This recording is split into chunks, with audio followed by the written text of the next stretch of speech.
सोनिया गांधी ने द हिंदू में लेख लिखकर मोदी को घेरने की कोशिश की है। इन्होंने तय किया है कि मोदी को प्रहार करते हुए ये दिखाना है कि मोदी एक कमजोर लीडर है। मोदी को 2024 के लोकसभा चुनाव में जनता ने वोट नहीं दिया। हालांकि हम सब जान रहे हैं कि मोदी जी देश के प्रधानमंत्री हैं और तीसरी बार वो देश के प्रधानमंत्री के रूप में बाकायदा शपथ लेकर अब तो सदन का काम भी शुरू कर चुके हैं। लेकिन कांग्रेस है कि वो अपनी छोटी लकीर को बड़ा नहीं कर सकती, तो कोशिश कर रही है कि जो बड़ी लकीर खिंची हुई है उसको किसी तरह छोटा दिखाने की कोशिश करें। मिटा तो सकते नहीं, कोशिश तो की ही होगी कि एनडीए के जो घटक दल हैं किसी तरह टूट के आ जाएं, टीडीपी आ जाए। जेडीयू के बारे में अफवाह भी फैलाई गई, नीतीश आ रहे हैं दिल्ली में अगले चुनाव को देखते हुए बात करने के लिए, लेकिन अफवाह फैलाई गई अब तो वो टूट कर अलग होने वाले हैं। यानी हर प्रयास के बाद अब उन्होंने समझ ही लिया कि 5 साल ये एनडीए की सरकार केंद्र में चलने वाली है। तो क्या करें, अब मोदी जी को ऐसा कमजोर नेता साबित करो कि 2024 में वो तो फेल हो गए। सोनिया गांधी अपने बेटे की बात नहीं कर रही हैं। अपने बेटे को ऐसा दिखाया जा रहा है, यानी राहुल गांधी के बारे में तो इस तरह की चीजें दिखाई जा रही हैं जैसे राहुल गांधी बहुत बड़ा एक महामानव है जिसने मोदी को टक्कर दे दी। और क्या उनकी सफलता है कि साहब मोदी जी ने 400 का लक्ष्य रखा था, देखो हमने 400 नहीं आने दी। भाई ठीक है, आपने 400 नहीं आने दी, तो क्या मोदी जी प्रधानमंत्री बनने से रुके? लक्ष्य तो वो है। इस पर अमित मालवीय ने भी टिप्पणी की है, एक्स पर पोस्ट लिखी। अमित मालवीय ने भी पोस्ट लिखते हुए लिखा कि देखिए जिस तरह की बातें ये कर रहे हैं, राहुल गांधी को अभी भी ऐसा दिखाया जा रहा है जैसे बस पता नहीं मोदी के बाद तो अब वही सबसे ताकतवर देश का नेता है। तो उस पर एक्स पर पोस्ट लिख दी कि नेता प्रतिपक्ष ये कोई संवैधानिक पोस्ट नहीं है, एक व्यवस्था है कि विपक्ष का नेता है तो चलिए उसको कैबिनेट मंत्री का दर्जा, गाड़ी घोड़ा, सुरक्षा, बाकी चीजें दे दी जाती हैं। लेकिन ये कोई पावर नहीं है कि आप अधिकार से कोई निर्णय ले सकते हैं, ऐसा नहीं है। आप केवल जनता की आवाज उठाएंगे, विपक्ष की आवाज उठाएंगे। सोनिया गांधी द हिंदू में लेख लिखती हैं और उन्होंने जो मुद्दे उठाए हैं उससे साफ दिखाई दे रहा है कि वो एक राजनीतिक एक लेख है जिसके कारण वो देश के अंदर एक अराजकता का माहौल पैदा करना चाहती हैं। देश की कोर्ट के द्वारा जब आदेश दिया जा रहा है कि अवैध कॉलोनियों को तोड़ा जाए, अवैध निर्माण जो भी है उसे बर्दाश्त नहीं किया जाएगा, देश की सुप्रीम कोर्ट का सीधा सीधा आदेश है कि जो भी नदी के किनारे, कोई भी नदी हो, उसके किनारे उसकी जमीन में, सिंचाई की भूमि में किसी ने अतिक्रमण किया है उसको हटाया जाए। सुप्रीम कोर्ट का आदेश होता है, उसको लोग चुनौती देते हैं, फिर वो हाई कोर्ट में जा रहा है तो हाई कोर्ट में चुनौती दी जा रही है और हाई कोर्ट ने आदेश दे दिया कि अकबर नगर जो है वो उसको तोड़ा जाए, जो अवैध निर्माण है, क्योंकि सारा निर्माण वो नदी के किनारे, नदी की भूमि में है। तो उसको जो है सोनिया गांधी लिख रही हैं कि लोगों को धर्म के आधार पर चिन्हित करके उनके ऊपर अत्याचार किया जा रहा है, ये बर्बरता की जा रही है धर्म के आधार पर। यानी सोनिया गांधी कोर्ट के फैसले को नकार रही है और वो बिना नाम लिए योगी जी पर सवाल उठा रही है। अब बुलडोजर तो राजस्थान में भी चल रहा है, लेकिन वो कहती हैं कि साहब ये बुलडोजर क्यों चल रहा है। उन्होंने नीट के मुद्दे पर भी सवाल उठाया है, हालांकि अब चीज़ें खुलकर आ रही हैं कि नीट का जो पेपर लीक हुआ है वो कहाँ से लीक हुआ है। तो भाई वो लीक होते पेपर में जो चीज़ें हैं, ऐसा दिखाया जा रहा है कि जैसे पूरे भारत में, आज़ाद भारत में केवल नीट की परीक्षा का पेपर लीक हुआ है। क्या लिखती हैं वो अपने लेख में लिखती हैं, पहले मोदी जी पर उन्होंने प्रहार किया। उन्होंने लिखा 2024 के चुनाव में प्रधानमंत्री की व्यक्तिगत, राजनीतिक और नीतिगत हार हुई है। कैसे हुई है भाई? व्यक्तिगत हार कैसे हो गई? क्या वो जहां सीट पे वाराणसी पे खड़े थे वो हार गए वाराणसी से? उत्तर है नहीं, 1.5 लाख से जीते हैं। वो कहती हैं कि उनकी जो है व्यक्तिगत हार हो गई। व्यक्तिगत कैसे हार हो गई? व्यक्तिगत रूप से जो मोदी जी की छवि है देश और दुनिया में, क्या वो डाउन हो गई है कि मोदी जी को जो देश मानते थे कि ये पावरफुल लीडर है अब वो नहीं मान रहे हैं? ऐसा भी नहीं है। फिर वो कहती हैं उनकी नैतिक हार हुई है। नैतिक कौन सी हार होती है? अगर उन्होंने लक्ष्य रखा 400 ये 400 रक्स ऐसा तो नहीं था कि मोदी जी ने ये कहा हो किसी भी भाषण में, मैं भारतीय जनता पार्टी को 400 सीटें दिलाऊंगा, मैं इसका संकल्प लेता हूं। मैं तो नहीं कहा।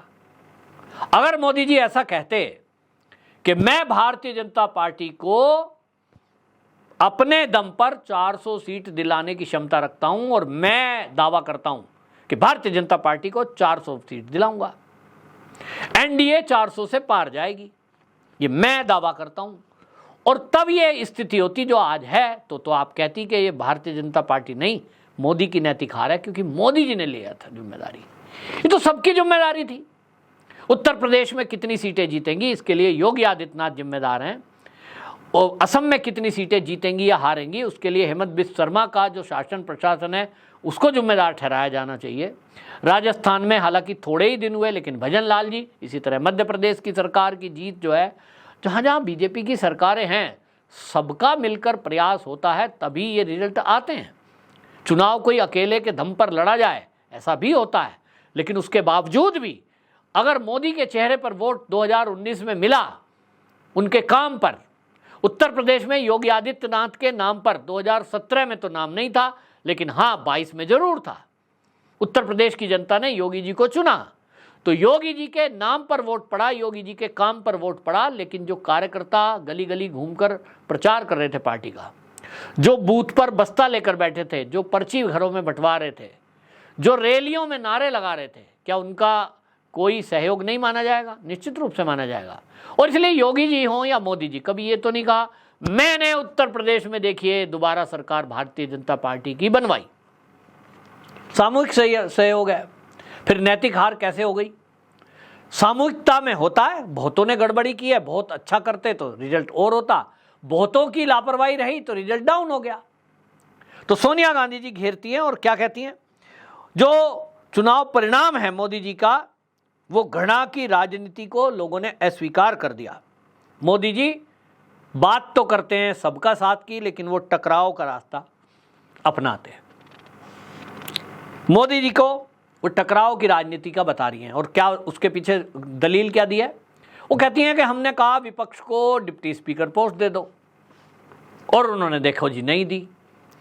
सोनिया गांधी जी आप ये बताएं कि एक तरफ तो आप स्पीकर की पोस्ट की जब बात आ रही थी तो सब कह रहे थे, शरद पवार जी ने कहा, इंडी गठबंधन के ही हिस्सा हैं, सीनियर लीडर हैं, उन्होंने कहा भाई इस पर चुनाव की कोई बात नहीं है, सर्वसम्मति से स्पीकर चुना जाना चाहिए।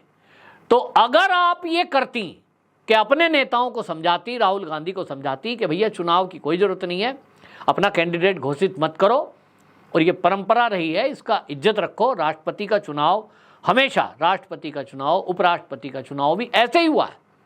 लेकिन आपने राष्ट्रपति का चुनाव हो तो कैंडिडेट खड़ा करेंगे, उपराष्ट्रपति का चुनाव हो तो कैंडिडेट खड़ा करेंगे, स्पीकर का चुनाव हो तो कैंडिडेट खड़ा करेंगे, और आप उम्मीद करेंगे कि मोदी जी आपके एक सुझाव पर कि भैया एक सीट हमें भी दे दो ये डिप्टी स्पीकर की, और वो कहेंगे अच्छा जी बहन जी ठीक है जी ले लो जी, आप हमें तंग करो, आप हमें हमेशा चुनौती दो और हम आपको ऐसे ही स्वीकार कर लेंगे। तो मोदी जी कोई ऐसा तो है नहीं कि वो पॉलिटिक्स नहीं जानते, आप ज़्यादा जानती हैं। तो कुल मिलाकर के वो लिख रही हैं कि डिप्टी स्पीकर पोस्ट हमें नहीं दी। क्यों दें आपको? चुनाव लड़ो ना आप। जब चुनाव लड़ने पे ही आ गई, स्पीकर को चुनौती दे रहे हो तो डिप्टी स्पीकर में भी उतारेंगे ही आप, उतारो, अब तो मुकाबला ही करना है ना। तो कुल मिलाकर के वो कहती हैं इमरजेंसी की बात कर रहे हैं, क्यों ना करें। जो कांग्रेस संविधान की कॉपी हाथ में लेके आई हैं, सोनिया गांधी जी जवाब दें। आज के पहले, और मैं पूरे देश से पूछना चाहता हूं, आज के पहले आपने देखा देश की आज़ादी के बाद से अब तक 2024 तक कितनी बार केंद्र में सरकार आई और गई, उसमें कांग्रेस की भी थी। क्या आपने कभी आज से पहले देखा कि संसद के अंदर कोई सांसद आया हो और ऐसे संविधान की प्रति हाथ में लेके खड़ा हो और शपथ ले रहा हो, जय संविधान? क्या है भाई, संविधान की ही तो शपथ ले रहे हो, ये कॉपी लेके क्यों आए हो? किसको दिखा रहे हो कि हमने संविधान ठीक से पढ़ लिया है? अगर सबने संविधान ठीक से पढ़ लिया होता तो इस तरह की बात ही ना करते। बाबा साहब भीमराव अंबेडकर जी ने जो संविधान लिखा, वो जो मूल प्रति है उसको जरा ध्यान से देखें। मैं कहना चाहता हूँ इन सारे सोनिया गांधी समेत पूरे विपक्ष से, तो उनके तो चित्रों पर राम जी की फोटो है, हनुमान जी की फोटो है, सम्राट अशोक की फोटो है। भाई उस पर लिखा क्या है, आप उस पर एक शब्द नहीं बोलते लेकिन कॉपी लेकर आते हो। तब जब आप संविधान की बात करोगे और मोदी जी को और पूरे देश और दुनिया को ये दिखाओगे कि संविधान की रक्षा करने वाले तो हम ही हैं, मोदी जी तो संविधान बदलने की बात कर रहे हैं, तो फिर मोदी जी जो पॉलिटिक्स के खिलाड़ी हैं पूरे मजे हुए, वो क्यों ना जवाब दें। तो इनका जवाब क्या है, आपको इमरजेंसी याद दिलाई जाएगी। जब जब आप संविधान की दुहाई दोगे, जब जब आप मोदी पे आरोप लगाओगे, जब जब आप भाजपा की किसी सरकार पे आरोप लगाओगे कि संविधान को बदला कुचला जा रहा है, तब आपको इमरजेंसी याद दिलाई जाएगी, आप उसको जवाब देना पड़ेगा। सोनिया गांधी कहती हैं 77 में देश के लोगों ने इमरजेंसी को अपना लिया। आप चुनाव के बाद की बात कर रही हैं कि चुनाव में कांग्रेसी फिर से जीत गए। भाई जीत तो जाओगे ही, इंदिरा गांधी फिर जीत गई, ये जीत हार चलती है, बात इसकी नहीं है। जीती कैसे, आप कहोगे कि हम आरक्षण देंगे, आप कहोगे हम सबको पैसे बांटेंगे, लालच देकर के आपने जनता का वोट ले लिया। मीडिया होता नहीं था, मीडिया को कुचल दिया, लोगों को डरा दिया, विपक्ष को जेल में डाल दिया, फिर तो चुनाव जीतना आसान हो ही जाता है। अभी मोदी जी चुनाव के पहले अगर सोनिया गांधी, राहुल गांधी और अरविंद केजरीवाल, संजय सिंह, लालू प्रसाद यादव, ये जो विपक्षी पार्टी के नेता हैं, ये 25-30, इनको जेल में डलवा देते जैसा इंदिरा गांधी ने किया, और उसके बाद जो ये रिजल्ट आया है, ये रिजल्ट आता और मोदी जी कहते देखा मैं 400 पार का नारा दे रहा था, हो गया 400 पार। तो भैया आज की डेट में लोग पूछते कि आपने विपक्ष को तो जेल में डाल दिया, आने वाले 10 साल बाद, 20 साल बाद जब भी कभी मोदी जी या बीजेपी का कोई लीडर कहता कि 2024 के लोकसभा चुनाव में भारतीय जनता पार्टी ने मोदी जी के नेतृत्व में 400 सीटें जीती थी, तो कोई भी सवाल उठाता कि कैसे जीती थी भाई, विपक्षी पार्टी के सारे नेता तो आपने जेल में डाल दिए। अगर सोनिया गांधी, राहुल गांधी, लालू प्रसाद यादव ये जेल से बाहर होते तो आपको बताते भाई। जब इसलिए याद दिलाई जाएगी और इतिहास इसीलिए होता है, तो 77 की बात आप कह रहे हैं वो चुनाव 77 का हुआ, बात 75 का पहले जवाब दे दीजिए कि 75 में जो इमरजेंसी लगाई, जो संविधान को कुचला गया, वो तो कांग्रेस ही थे ना, और उसी के नाम पर कांग्रेस आई चल रही है। तो नीट के घोटाले पर बात कर रही हैं। नीट में ये कहती हैं लाखों युवाओं के जीवन पर कहर बरपा है। तो सोनिया गांधी जी जब कांग्रेस की सरकार राजस्थान में चल रही थी, वो युवा नहीं है जिनके हर बार पेपर लीक हो रहे थे। पश्चिम बंगाल में अभी तक भी न्याय मिला नहीं है उन बच्चों को जो शिक्षक भर्ती घोटाला हुआ है। जिन बच्चों ने सालों साल तैयारी की उनके नंबर नहीं आए, जिन्होंने रिश्वत दे दी उनके नंबर आए, और अब उस मामले में मामला सुप्रीम कोर्ट तक में चल रहा है। बहुत सारे लोग जेल के अंदर बंद हैं।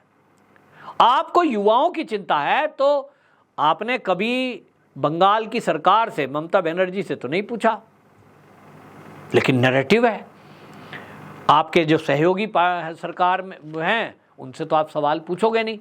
ठीक है, आप विपक्षी हैं, पूछना आपका फर्ज बनता है, लेकिन आप जिस तरह का नैरेटिव चला रही हैं कि आप मोदी से उम्मीद करती हैं कि वो साधु संतों की तरह आपकी हर बात मान ले, आपको विपक्ष की पोस्ट भी दे दे, आपके कहे अनुसार वो कुछ भी किसी पे कार्रवाई ना करें, ना ईडी को भेजें, ना सीबीआई को भेजें, ना आपके खिलाफ कोई कार्रवाई हो, ना विपक्ष के किसी नेता को जेल में डाला जाए, चाहे कितना ही भ्रष्टाचार का केस खुल जाए। और आप मोदी जी को हर गाली देंगे, उनको आप तानाशाह बोलेंगे, आप उनको मौत का सौगार बोलेंगे, आप उनको अनपढ़ बोलेंगे, जो कहना है आपके मन में आएगा आप कहेंगे और मोदी जी से उम्मीद करेंगे। तो ये उम्मीद मैं समझता हूँ, इसी उम्मीद के कारण मोदी जी ने अभी तक जो कुछ नहीं किया है, इसके रिएक्शन में, इसी के कारण मोदी की सीट घटी है। और यही सर्वे है, और इसलिए मोदी जी को देश की जनता चाहती है कि विपक्ष को करारा जवाब उसको उसी की भाषा में दिया जाए। तो सोनिया गांधी जी, आपने लेख लिखा, लेकिन इस लेख में बिल्कुल साफ हो रहा है कि आप देश के अल्पसंख्यकों को भड़काना चाह रही हैं इस लेख के जरिए। जैसा सीएए के टाइम पे आपने भड़काकर लोगों को सड़कों पे उतार दिया था, इस बार फिर से ये प्रयास किया जा रहा है। इस वीडियो के माध्यम से मैं मोदी सरकार को कहना चाहता हूं कि इस लेख पर तुरंत प्रतिक्रिया करें, प्रतिबंध लगाएं और सोनिया गांधी के खिलाफ एक केस दर्ज करें कि उन्होंने कोर्ट के आदेश के बाद जो कार्रवाई हो रही है बुलडोजर की, उस पर सवाल उठाते हुए सरकार को कैसे घेरा। वो भावना भड़काकर क्या दंगा नहीं करा देना चाहती हैं?